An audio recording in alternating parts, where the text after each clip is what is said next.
guys, and I'm here with another fun Lego find, the Lego Poinsettia from the Botanical Collection.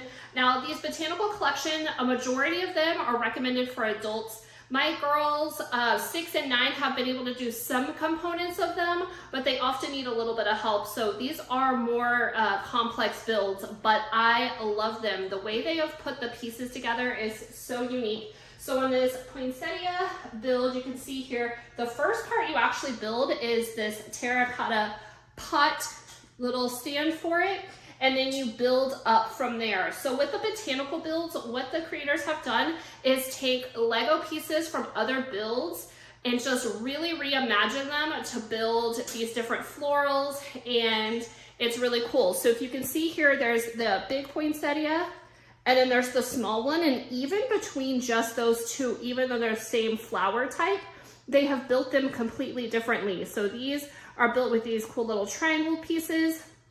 These are built, I don't know if you can tell, I'll show you the picture in the book in a minute, but this back piece right here is like a ninja star type thing. So really cool. And then this looks like a little piece that could have been used in like a bakery set or something like that. So they really have used their imaginations when they're building these.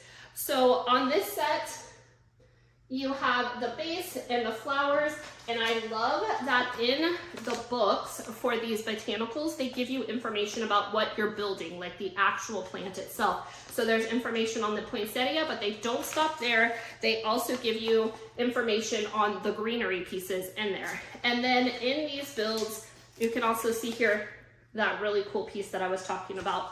They also give some good overhead shots in these, so you can figure out where you are placing the flowers, because you're building those buds separate and then you're attaching them to that base. And so on here, you can see they give good visuals for how to attach them and get it all set up. So they've done a really good job of figuring out how to give as much information as possible so that you can build these really well. So I love these. My mother-in-law likes to set this one out during the holiday season, and we just keep them on display here in the cabinet, as you can see, because they are just such unique builds, so fun, and I just am always in awe of how they have figured out how to put these together, and it can really challenge you in your Lego builds because they are so different.